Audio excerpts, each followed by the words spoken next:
Hi everybody. How about a little fireside book with me and Bear Kanatas, who loves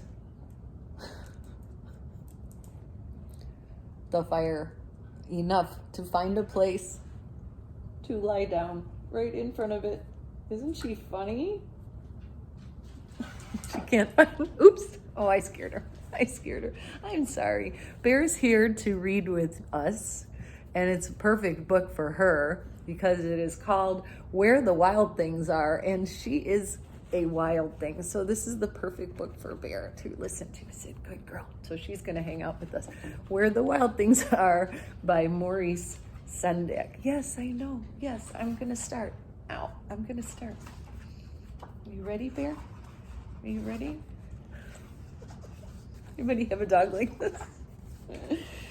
The night that Max wore his wolf suit and made mischief of one kind.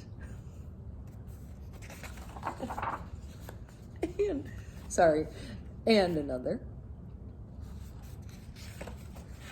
His mother called him Wild Thing, and Max said, "I'll eat you up." So he was sent to bed without eating anything. You think you could get away with telling your mother, "I'll eat you up"? That very night in Max's room, a forest grew and grew and grew until his ceiling hung with vines and the walls became the world all around. Wouldn't that be cool? And an ocean tumbled by with a private boat for Max, and he sailed off through night and day, and in and out of weeks, and almost over a year to where the wild things are. And when he came to the place where the wild things are, they roared their terrible roars and gnashed their terrible teeth and rolled their terrible eyes and showed their terrible claws. Can you do that? Show your terrible claws. Roar. Do it. Till Max said, "Be still." Do that. Say, "Be still." Good job. And tamed them with the magic trick of staring into all their yellow eyes without blinking once. Do that. Stare. Don't blink. Don't blink. Oh, I blinked. And they were frightened and called him the most wild thing of all, and made him king of all wild things. "And now," cried Max, "let the wild rumpus start." Your turn, say that. "Let the wild rumpus start." Nice. Here they are, rumpusing. Not a word. Having a rumpus. And hanging from the trees. Have you done this? Hang from a tree or from a monkey bars? I think you have. And there is King Max riding up top like the king that he is.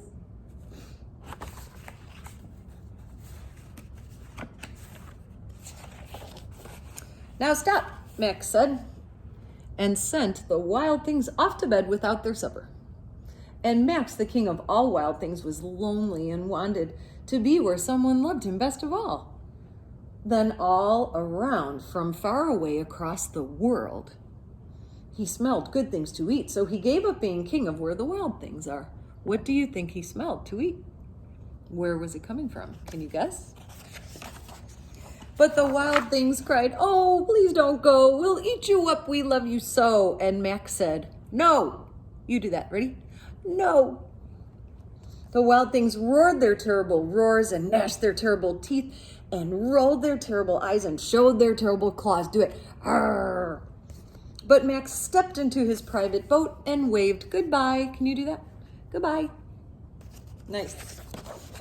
And sailed back over a year, and in and out of weeks and through a day,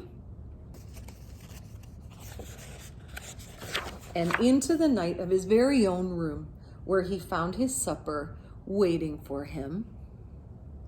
There it is. Is that, do you think, what he smelled?